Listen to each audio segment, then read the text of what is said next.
बढ़ते हैं जी आगे। अब आपको बताएंगे जी डिवीजन बेंच का हाल अहवाल आसिफ रशीद, क्योंकि मामला रोशनी एक्ट का है और रोशनी एक्ट को लेकर सरकार से वजाहत तलब की है डिवीजन बेंच ने और कहा है कि बताएं कि उन्हें ऑर्डर समझ नहीं आ रहा है या ऑर्डर की इंप्लीमेंटेशन में ताखीर की जा रही है। चलिए जरा डिवीजन बेंच की खबर हम आपको बता रहे हैं, जहां पर Jammu Kashmir Ladakh common high court के चीफ जस्टिस अली मोहम्मद मागरे साहब और जस्टिस विनोद कौल चटर्जी साहब ने रियासती इंतजामिया यूनियन टेरिटरी के इंतजामिया को लीगल ऑब्लिगेशंस पूरा करने के लिए एक बार फिर मौका दे दिया है और यह साफ कर दिया है कि डिवीजन बेंच ने कि जनाब जो रोशनी एक्ट है और उससे पहले प्री एग्जिस्टिंग स्कीम है, ये दो अलग अलग मतन है, उसको इंटरमिंगल करके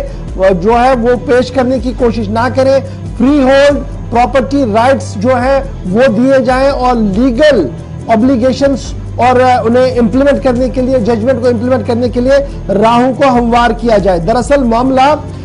OWP नंबर 283/205 ये डिवीजन बेंच के सामने था, उस पर सुनवाई हो रही थी और उसी सुनवाई के बीच डिवीजन बेंच जिसमें चीफ जस्टिस अली मोहम्मद मागरे साहब और जस्टिस विनोद कौल चटर्जी साहब ने रोशनी एक्ट के हवाले से यह बात सामने रखी। उसको जरा मजीद समझने की कोशिश करेंगे कि अदालत उज़्मा ने क्या कुछ बात सामने रखी है, क्योंकि ऑलरेडी अदालत का एक स्टैंड रोशनी एक्ट को लेकर है और आज का यह बयान किस तरीके से रोशनी एक्ट और अदर लैंड एक्ट को अलग अलग कर रहा है, इसको जरा समझेंगे। सीधे श्रीनगर चलेंगे, हमारे साथ हमारे सीनियर साथी हिलाल हांजुरी भी ज्वाइन किए हुए हैं। हिलाल, ये जो डिवीजन बेंच का ऑर्डर है क्या कुछ ये कह रहा है और किस तरीके से किसको राहत मिल रही है इसमें?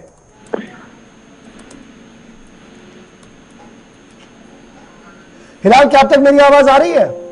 जी जी बिल्कुल, कंटिन्यू कीजिएगा जी। क्या है ये पूरा ऑर्डर जो कल डिवीजन बेंच की तरफ से दिया गया, जिसमें चीफ जस्टिस साहब अली मोहम्मद मागरे साहब और जस्टिस कौल साहब बैठे थे, क्या कुछ उन्होंने कहा है? ऑब्जर्वेशंस क्या थी इस केस को लेकर? बिल्कुल गौहर, अगर ये केस देखा जाए तो ये बहुत पहले का है, क्योंकि इसमें हमने देखा कि जो डिवीजन बेंच ने आज ऑर्डर किए हैं, उन्होंने साल 2006 की वो जजमेंट बरकरार रखी जिसमें सरकार से कहा गया है कि आप रोशनी एक्ट के तहत जिन लोगों ने जमीनें हासिल की हैं उस मामले और जिनने रोशनी एक्ट से पहले जमीन सरकारी जमीनें हासिल की हैं by virtue of government orders और by virtue of court judgment, तो उन दोनों केसों के दरमियान सरकार को फर्क जो है वो करना चाहिए। ये असल में जजमेंट था, क्योंकि ये जो मामला है, जो दरखास्त गुजार है, ये केस है doctor VK Panchoda versus state of Jammu and Kashmir and others, जिसमें अब कोर्ट ने साल 2006 की वो जजमेंट बरकरार रखी है जिसमें साल 2006 में उस वक्त के सिंगल बेंच ने ये डिसीजन लिया था कि ये जो मामला, ये जो केस है या इस पर जो पट्टादारी है या लीज जिसे हम कहेंगे या मालिकाना हुकूक, वो बिल्कुल बरकरार रखे जाएंगे, क्योंकि ये रोशनी एक्ट के तहत नहीं आता है, बल्कि रोशनी एक्ट से पहले इस जमीन को दरखास्त गुजार ने उस वक्त के वज़ा करदा जो हिदायत है या जो सर्कुलर है या जो कानून है उसके मुताबिक हासिल किया है। और उस बिल से दरखास्त गुजार ने फी कनाल जमीन के लिए 10 लाख रुपए जो उस वक्त के कलेक्टर्स ने तय किया था उस हिसाब से अदा किए हैं। तो इस वजह से सरकार को ये फटकार दी गई है कि वो ऐसे दो मामलों, एक जो रोशनी स्कीम के अंडर आते हैं, दूसरा जो रोशनी स्कीम से पहले जो सरकारी जमीनें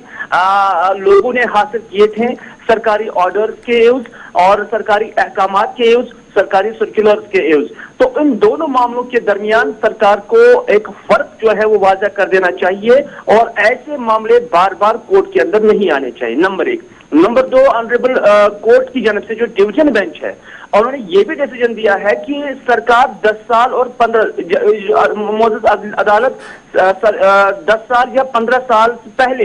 जो जजमेंट्स दिए गए उनको आज अनडू नहीं कर सकती है और इस हकीकत को भी सरकार को तस्लीम करना चाहिए। तो इस वजह से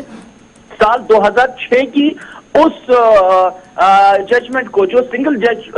ने इस मामले में जो डॉक्टर VK पंचड़ा वर्सेस स्टेट था उसमें जो जजमेंट दी थी उसको बरकरार रखते हुए जो सरकार की जानिब से नए एतराजात इस मामले को लेकर कोर्ट के अंदर जमा किए गए थे उसको ऑनरेबल कोर्ट की डिवीजन बेंच ने मुस्तरद कर दिया है। यानी कुल मिलाकर कोर्ट का यह मानना कि जनाब स्टेट लैंड के अंदर अगर कोई सरकारी हुक्मनामा आया है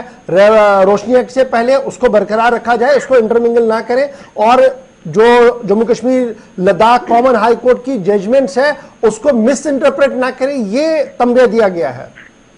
बिल्कुल, ऑनरेबल कोर्ट की जानब से ये वाशकाब अल्फाज में कहा गया है कि जो कुछ रिजर्वेशन थे वो सिर्फ रोशनी एक्ट को लेकर है, लेकिन रोशनी एक्ट से पहले जिन खतूत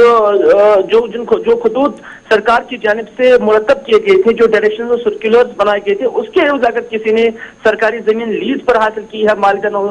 हुकूक हासिल किए हैं, तो उनके साथ ना छेड़ा जाए, उसको रोशनी एक्ट के जुमरे में ना लाया जाए। और इसी चीज को बरकरार रखते हुए डिवीजन बेंच की जानिब से ये डिसीजन आया है। और मुझे लगता है कि बहुत सारे ऐसे केसेस होंगे जिनके लिए एक मिसाल जो है आज की जजमेंट बन सकती है। बहुत बहुत शुक्रिया जी हमारे साथ ज्वाइन करने